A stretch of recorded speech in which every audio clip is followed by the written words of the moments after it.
Channel लेकर आ गई हूँ मैं इस सीरीज का 20 एपिसोड। लेकिन अगर आपने इससे पहले के एपिसोड्स नहीं देखे हैं तो लिंक डिस्क्रिप्शन में अवेलेबल है।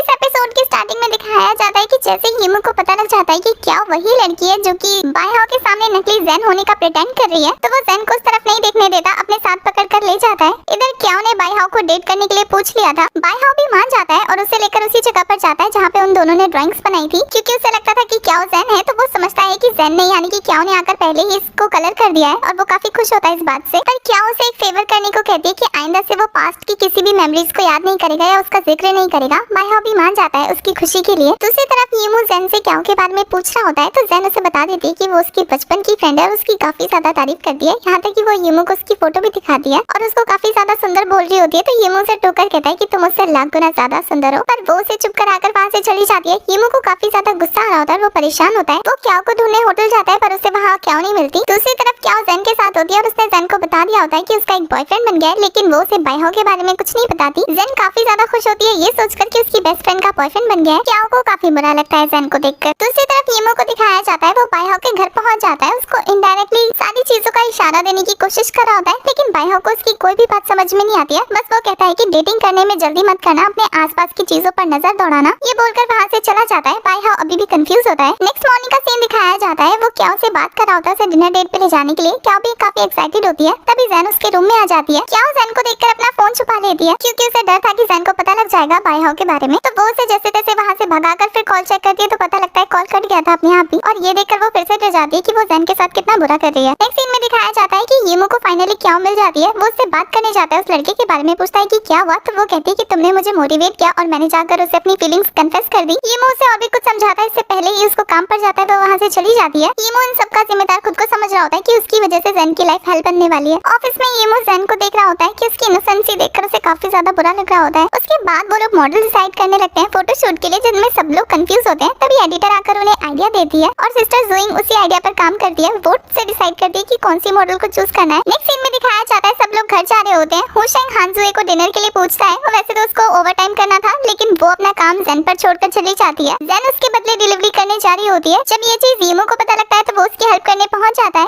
पर ज़ेन के मना करने के चक्कर में उसका जूता फट जाता है। वो उसे पिगी बैग राइड देने की कोशिश करता है, पर वो मना कर देती है और इसी जिद के चक्कर में यीमू की पैंट पीछे से फट जाती है। इसलिए ज़ेन उसे कवर करके ऑफिस से बाहर लेकर आती है और ये करते हुए दोनों काफी फनी लग रहे होते हैं। उन दोनों को इस तरीके से देखकर बायहाओ का खून खौल रहा होता है। दूसरी तरफ क्याओ डेट के लिए बायहाओ का वेट कर रही होती है, पर बायहाओ नहीं आता तो वो सैड हो जाती है। दूसरी तरफ यीमू ज़ेन की हेल्प करते हुए उससे पूछ रहा होता है कि आखिर उसकी लाइफ में सबसे इम्पोर्टेंट पर्सन कौन है, तो वो पहले अपनी फैमिली को बताती है, दूसरा बताने जाती है तो यीमू कहता है पक्का वो तुम्हारा बायहाओ होगा। वो मना करते हुए कहती है नहीं क्याओ है। ये सुनकर वो गुस्सा हो जाता है कि क्याओ उसकी लाइफ में आखिर इतनी इंपॉर्टेंट क्यों है। इस बात से ज़ेन को थोड़ा अजीब लगता है, तो यीमू से कुछ हिंट देने की कोशिश कर रहा होता है, पर वो कहती है कि उसका ऑलरेडी बॉयफ्रेंड है, तो तुम सोचना भी मत कि मैं तुम्हें उससे मिलाऊंगी। यीमू कहता है तो तुम्हें ध्यान देना चाहिए ना, मुझे नहीं। एक्चुअल में वो नहीं चाहता है कि ज़ेन को हर्ट हो। नेक्स्ट मॉर्निंग का सीन दिखाया जाता है जहाँ बायहाओ जब अपने लैपटॉप में फोटोज चेक कर रहा होता है तो उसे ज़ेन की फोटो दिखती है, पर वो उस चीज को इग्नोर करता है क्योंकि तभी ज़ेन आ जाती है उसके लिए ब्रेकफास्ट लेकर, पर वो ब्रेकफास्ट लेने से मना कर देता है। तभी यीमू आता है और उससे ब्रेकफास्ट का पूछता है, तो बायहाओ उसे ले जाने का कहता है और ये चीज ज़ेन को काफी बुरी लगती है, तो वो खुद ही वो ब्रेकफास्ट यीमू को दे देती है। यीमू को भी काफी बुरा लगता है ज़ेन को हर्ट होते हुए देखकर, तो वो जाकर उसका मुंह ठीक करने की कोशिश कर रहा होता है। ज़ेन भी उसके साथ थोड़ा सा अच्छा फील करने लगती है। यीमू उसके लाए हुए ब्रेकफास्ट को काफी जॉयफुली होकर खा रहा होता है। ये चीज देखकर ज़ेन और ज्यादा खुश हो जाती है। बायहाओ वहाँ से रूडली निकलता है और ये चीज ऑफिस के लोग भी नोटिस कर लेते हैं कि बायहाओ का मूड कुछ खराब है। नेक्स्ट सीन में दिखाया जाता है कि बायहाओ ने क्याओ के लिए वही ब्रेसलेट खरीदा होता है जो खो दिया था उसने, और फिर वो उसके होटल जाकर उसे पिक करता है, ब्रेसलेट पहनाकर उसे डेट पे ले जाता है। क्याओ भी काफी खुश हो जाती है। उनके जाने के बाद ही वहाँ यीमू आता है क्याओ को ढूंढने के लिए, पर क्याओ ऑलरेडी जा चुकी थी, इस बात से वो नाराज हो जाता है। दूसरी तरफ ज़ेन उनकी न्यू पब्लिश्ड हुई मैगजीन में अपना नाम देखती है और वो अपने मॉम डैड को भी ये चीज दिखाती है, वो भी काफी खुश होते हैं। दूसरी तरफ बायहाओ ने क्याओ के लिए पूरा का पूरा थिएटर बुक कर लिया होता है। ये देखकर क्याओ काफी खुश होती है। मूवी देखते टाइम पे बायहाओ का ध्यान सारा ज़ेन की तरफ होता है। ये चीज क्याओ नोटिस कर लेती है कि बायहाओ कहीं खोया हुआ है, पर वो इस बात को कवर अप कर लेता है, पर ज़ेन के बारे में सोचने से खुद को रोक नहीं पाता। नेक्स्ट सीन में वो दोनों मूवी खत्म करके वापस जा रहे होते हैं। क्याओ उससे मूवी के बारे में बहुत सारी चीजें पूछती है, पर बायहाओ को तो कुछ पता ही नहीं था क्योंकि उसका ध्यान ही नहीं था।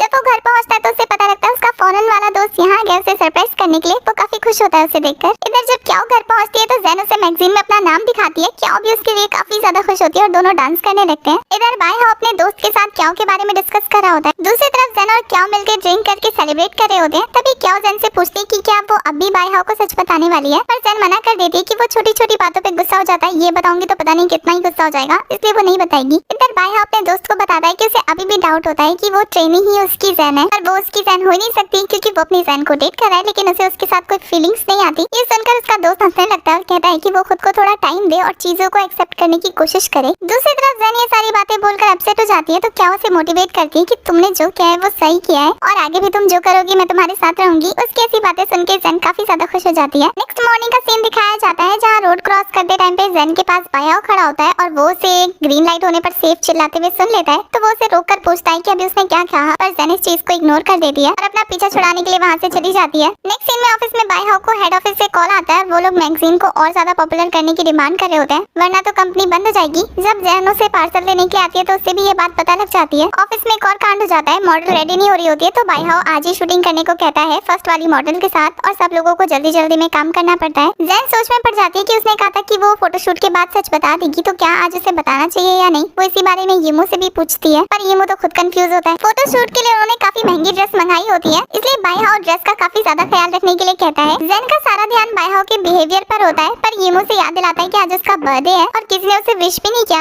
जैन को ये सुन के और ज्यादा बुरा लग जाता है। फिर सिस्टर जोइंग आकर उस ड्रेस की जिम्मेदारी जैन को पकड़ा देती है। जैन काफी केयरफुली उस ड्रेस को सेफ जोन में लेकर चली जाती है। जैन ड्रेस का ख्याल रखी रही होती है तभी उसके पास हांजो आती है और उसे कार पार्क करने की जिम्मेदारी देकर चली जाती है। दूसरी तरफ यीमू क्याओ के पास जाता है और उसे उसका सच बता देता है कि तुम जैन बनने का नाटक कर रही हो ना। क्याओ को जैसे ही पता लगता है कि यीमू को भी पता है वो काफी ज्यादा परेशान हो जाती है ये सोचकर और फिर वो यीमू के साथ बैठकर बात करने लगती है जहाँ यीमू से पूछता है कि उसने बायाओ और जैन के साथ ऐसा क्यों किया तो क्याओ कहती है क्योंकि बायाओ और वो एक दूसरे को लाइक करते हैं। पर यीमू से समझाने की कोशिश करता है कि उसने जैन का पर्दा उड़ा हुआ है, अगर वो जैसे ही अपनी आइडेंटिटी चेंज कर देगी तो बायाओ से भूल जाएगा और वो इस तरीके से दोनों को हर्ट कर देगी और ये बात क्याओ भी समझ आती है। दूसरी तरफ जैन कार पार्क करके वापस आती है तो बारिश की वजह से उसके बाल गीले होकर कर्ली हो जाते हैं। जब होशंग उसके बालों का पूछता है तो वो बता देती है कि उसके बाल बचपन से ऐसे ही हैं, भीगने पर कर्ली हो जाते हैं और बायाओ ये बात सुन लेता है। उसको अजीब लगता है थोड़ा सा। तभी उन्हें पता लगता है कि शूट में यूज होने वाला ड्रेस फट गया है। बायाओ पूछता है कि किसने किया पर कोई भी जवाब नहीं देता तो वो पूछता है इसकी रिस्पॉन्सिबिलिटी किसकी थी तो जैन आगे आ जाती है तो बायाओ से काफी ज्यादा डांटता है। हांजुए को भी काफी बुरा लगता है क्योंकि जैन उसके काम के लिए गई थी। बायाओ इतना ज्यादा गुस्सा हो जाता है कि वो जैन को जॉब से निकाल देता है। सब लोग उसे रोकने की कोशिश करते हैं पर जैन खुद वहाँ से चली जाती है। ऑफिस से जाते हुए वो सबके लिए नोट छोड़कर जाती है और सबको गुड बाय बोलती है। वो काफी इमोशनल होकर रोती हुई वहाँ से चली जाती है। उसके जाने के बाद सबको पता लगता है कि उनके ऑफिस की दूसरी लड़की ने उस ड्रेस को ट्राई किया था। वो ड्रेस छोटी होने की वजह से वो फट गई और इसमें जैन की कोई गलती नहीं है, सारी गलती उस लड़की की है। बायाओ को भी ये चीज पता लग जाती है। इन सबसे बायाओ का दिमाग इतना ज्यादा खराब हो जाता है कि वो शूट ही कैंसिल कर देता है। तभी वहाँ यीमू आ जाता है और सभी स्टाफ से पूछता है कि क्या शूट कंप्लीट हो गया। सब लोग उसे सारा सच बता देते हैं